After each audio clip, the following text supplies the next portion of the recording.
ಪರಿಸ್ಥಿತಿಯನ್ನ ಇವತ್ತು ನೋಡಬೇಕಾಗಿದೆ. ಇನ್ನು 2 ಡಿವಿಷನ್ ಬಾಕಿ ಇದೆ, ಮೈಸೂರು ಡಿವಿಷನ್ನು ಮತ್ತು ಬೆಂಗಳೂರು ಡಿವಿಷನ್ನು. ಬೆಂಗಳೂರು ಡಿವಿಷನ್ ಅನ್ನ 25ನೇ ತಾರೀಕು ಮುಖ್ಯಮಂತ್ರಿಗಳು ನಾನು ರಿವ್ಯೂ ಮಾಡ್ತಾ ಇದ್ದೀವಿ. ಅದಾದ ನಂತರ ತಕ್ಷಣ ಮೈಸೂರು ಡಿವಿಷನ್ ರಿವ್ಯೂ ಮಾಡ್ತೀವಿ. ಅದಾದ್ಮೇಲೆ ಒಂದು ಸಂಪೂರ್ಣವಾದ ರಾಜ್ಯದ ಚಿತ್ರಣ ನಮಗೆ ಸಿಗುತ್ತೆ. ಆನಂತರ ನಾವು ಇಂಟರ್ನಲ್ಲಿ ಚರ್ಚೆ ಮಾಡಿಕೊಂಡು ಯಾವ ರೀತಿ ನಾವು ರೈತರಿಗೆ ಯಾವ ರೀತಿ ಸಹಾಯ ಮಾಡಬಹುದು ಮತ್ತು ಸಾಮಾನ್ಯ ಜನರಿಗೆ ಯಾವ ರೀತಿ ಸಹಾಯ ಮಾಡಬಹುದು. ಈಗಾಗಲೇ ನಾವು ಈ ಏನು ನರೇಗಾ ಯೋಜನೆ ಇತ್ತು, ಅಂದರೆ ಈಗ ಅವರು ಜಿ ಎಲ್ಲ ಮಾಡಿದ್ದಾರೆ, ಅದರಲ್ಲಿ ಕೆಲಸ ತಗೊಳ್ಬೇಕು ಅಂತ ಈಗಾಗಲೇ ನಾವು ಸೂಚನೆಗಳು ಕೊಟ್ಟಿದ್ದೇವೆ. ಅಂದರೆ ಕಾಮಗಾರಿಗಳನ್ನು ತಗೊಳ್ಳಿ, ಅವರಿಗೆ ಹಣ, ನಮ್ಮ ಹತ್ರ ಹಣ ಸಾಕಷ್ಟು ಹಣ ಇದೆ, ಅದನ್ನು ಕೊಡ್ತೀವಿ ಅಂತ ಕೂಡ ಹೇಳಿದ್ದೇವೆ. ಪ್ರಪೋಸಲ್ಸ್ ಕೊಟ್ಟರೆ ತಕ್ಷಣ ಹಣ ಬಿಡುಗಡೆ ಮಾಡ್ತೀವಿ. ನಾವು ಈಗಾಗಲೇ 1 ಕೋಟಿ ರೂಪಾಯಿ ಪ್ರತಿಯೊಂದು ಶಾಸಕರಿಗೂ ಕೂಡ ಅವರ ಕ್ಷೇತ್ರಕ್ಕೆ 1 ಕೋಟಿ ರೂಪಾಯಿ ಈಗಾಗಲೇ ಪ್ರಕಟಣೆ ಮಾಡಿದ್ದೇವೆ. ಮತ್ತು 5 ಕೋಟಿ ರೂಪಾಯಿ ಒಂದೊಂದು ಜಿಲ್ಲೆಗೆ ಕುಡಿಯೋ ನೀರಿಗೆ, ಎಮರ್ಜೆನ್ಸಿಗೆ ಕುಡಿಯೋ ನೀರಿಗೆ ಖರ್ಚು ಮಾಡಬೇಕು ಅಂತೇಳಿ ಕೊಟ್ಟಿದ್ದೇವೆ. ಈಗಾಗಲೇ ಅವರ ಹತ್ರ ಹಣ ಇದೆ. ಇದಲ್ಲದೆ ನಮಗೆ PD ಅಕೌಂಟಲ್ಲಿ ಜಿಲ್ಲಾಧಿಕಾರಿಗಳ ಹತ್ರ ಸುಮಾರು 329 ಕೋಟಿ ರೂಪಾಯಿ ಇಟ್ಟಿದ್ದೀವಿ, ಎಲ್ಲ ಜಿಲ್ಲೆ ಸೇರಿ. ಸೊ ಹಣಕ್ಕೆ ಕೊರತೆ ಇಲ್ಲ.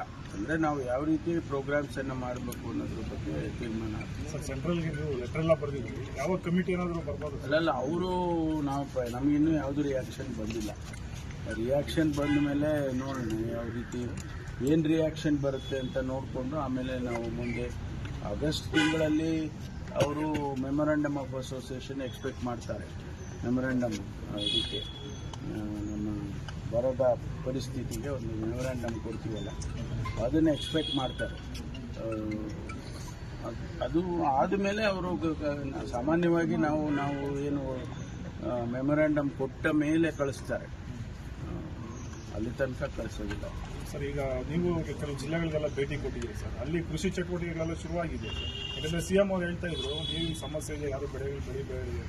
ಇಲ್ಲ, ಈಗ ಮುಂಗಾರಲ್ಲಿ ಸ್ವಲ್ಪ ಮಳೆ ಬಂತು, ಅದಕ್ಕೆ ಎಲ್ಲ ಬೀಜ ಹಾಕಿದ್ರು, ಮತ್ತೆ ಮಳೆ ನಿಂತೋಯ್ತು.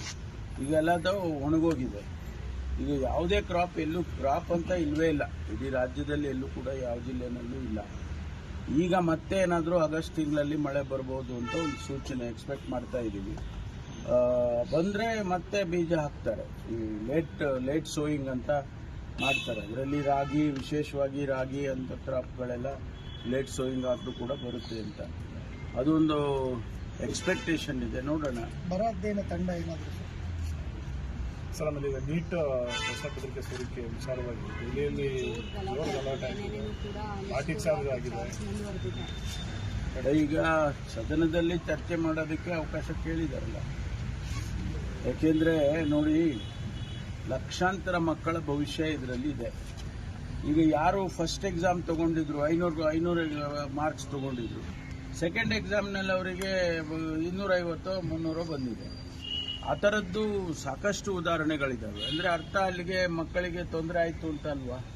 ಲಕ್ಷಾಂತರ ಮಕ್ಕಳಿಗೆ ಅವರಿಗೆ ರ್ಯಾಂಕಿಂಗೇ ಹೊರಟೋಯ್ತು. ಅದಕ್ಕೆ ಈಗ ಅದನ್ನು ನಾವು ಪ್ರತಿಭಟಿಸಿ ಯಾರು ಜವಾಬ್ದಾರಿ ಹೊತ್ತಿದ್ದಾರೆ ಅವರಿಗೆ ರಾಜೀನಾಮೆ ಕೊಡಬೇಕು ಅಂತ ಹೇಳಿ ಕೇಳ್ತಿದ್ದೇವೆ. ಅದರಲ್ಲಿ ಧರ್ಮೇಂದ್ರ ಪ್ರಧಾನ್ ಅವರು ಸಚಿವರಾಗಿದ್ದಾರೆ, ಅವರು ರಾಜೀನಾಮೆ ಕೊಡಿ ಅಂತ ಹೇಳಿ ಕೇಳ್ತಾ ಇದ್ದೀವಿ. ಇದೆಲ್ಲ ಕೊಟ್ಟಿದ್ದಾರೆ ಬೇಕಾದಂಗೆ. ಇಷ್ಟು ದಿನದ ಬಳಿಕ ಮೋದಿ ಅವರು ಬೆಳಗ್ಗೆ ಒಂದು ಎಕ್ಸ್ಟ್ರಾ ಪೇಜ್ ಪೋಸ್ಟ್ ಹಾಕಿದ್ದಾರೆ ಸರ್. ಫಾಸ್ಟ್ ಕೋರ್ಟ್ ಅನ್ನ ಮಾಡ್ತೀವಿ, ತನಿಖೆ ಮಾಡಿಸ್ತಿದ್ದೀವಿ ಅನ್ನುವಂಥದ್ದು. ನಾವು ವಿದ್ಯಾರ್ಥಿಗಳ ಪರನೇ ಇದ್ದೀವಿ ಅನ್ನುವಂಥದ್ದು ಇಷ್ಟು ದಿನದ ಬಳಿಕ. ಅಲ್ಲ, ಅದು ಸರಿ, ಅದು ನಾವು ಒಪ್ಕೊಳ್ಳೋಣ. ನಮ್ಮ ವಿದ್ಯಾರ್ಥಿಗಳ ಪರವಾಗಿದ್ದಾರೆ ಅಂತಾನೆ ಒಪ್ಕೊಂಡ್ರು.